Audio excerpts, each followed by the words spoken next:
Russia lost 960 troops, a combined total of 124 armored combat vehicles, military vehicles and fuel tanks, and 51 artillery systems in a single day, Kyiv's military said in an update on Tuesday. As part of its daily update on the war, the General Staff of Ukraine's armed forces posts figures on Russia's troop and equipment losses. Moscow lost 960 soldiers over the past 24 hours, according to the military's latest casualty toll of Russian troops, bringing the total to 377,820. Russia has also lost a total of 6,214 tanks, 11,548 armored combat vehicles, 11,656 vehicles and fuel tanks, 8,747 artillery systems, and 331 military jets in the ongoing war, the update said.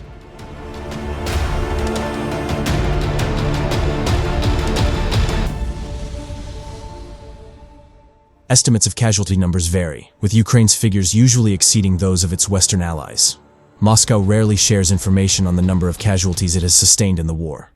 In September 2022, Russian Defense Minister Sergei Shoigu said 5,137 troops had been killed since the war began. The Defense Ministry has since reported casualty numbers a further 3 times, confirming the loss of another 162 troops, the BBC's Russian service reported. On January 12th, a joint investigation by the BBC's Russian service and independent Russian news outlet Media Zona identified the names of 41,731 Russian military personnel who have died in the war in Ukraine since February 2022. It said that the actual number of losses was higher than the figures stated in the investigation.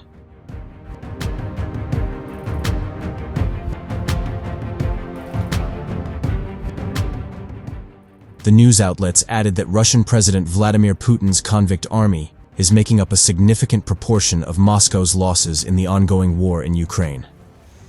Reports suggest that a lack of training by Russia's military has contributed greatly to Moscow's death toll in Ukraine.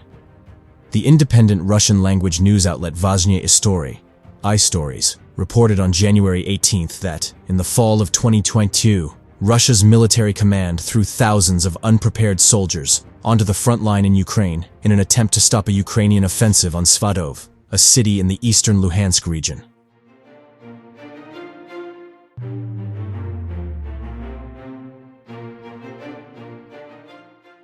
One parent of a Russian soldier drafted under Putin's partial mobilization decree in September 2022 told the outlet that her 23-year-old son was captured and forced to fight in Ukraine. Under pressure, he was sent to the front. By force. He didn't want to, 51-year-old Lyudmila Kovalkina said. The guys absolutely did not want to go and were indignant. We have families. We work, although we receive miserable wages. We live and will live on them.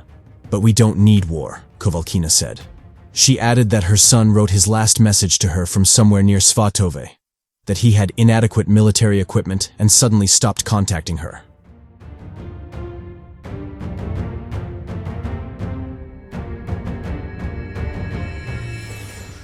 Like Moscow, Kyiv does not provide updated information on its war casualties. A U.S. Defense Intelligence Agency assessment leaked in April 2023 said that Ukraine had suffered 124,500 to 131,000 casualties, including 15,500 to 17,500 dead. Shoigu said in December 2023 that Ukraine has lost more than 383,000 troops since the war began.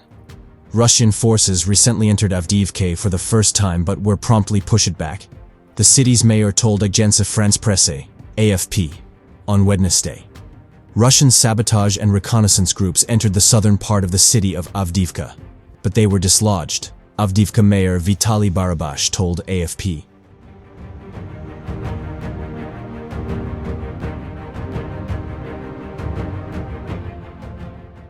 Avdiivka and its surrounding areas in Ukraine's Donetsk Oblast have seen heavy fighting for months as Russian President Vladimir Putin's forces have relentlessly attempted to capture the small city.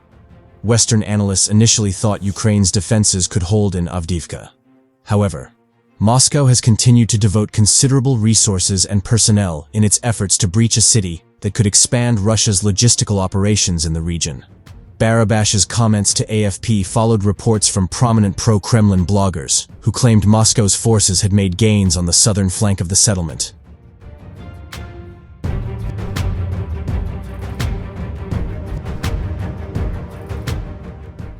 The Institute for the Study of War, ISW, also reported Russia made recent gains on the Avdiivka front in its Tuesday assessment of the war, citing Ukrainian and Russian sources who stated that positional fighting continued near Avdiivka.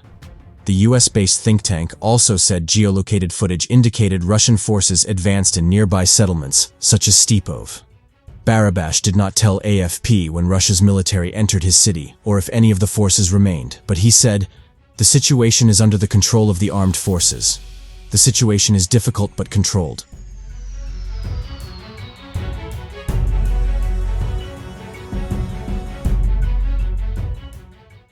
Last month, the United Kingdom's Ministry of Defense said Avdiivka was the scene of the most intense combat on the front after analyzing data from Kyiv, and Barabash reported to AFP that less than 1,100 civilians remain in the city.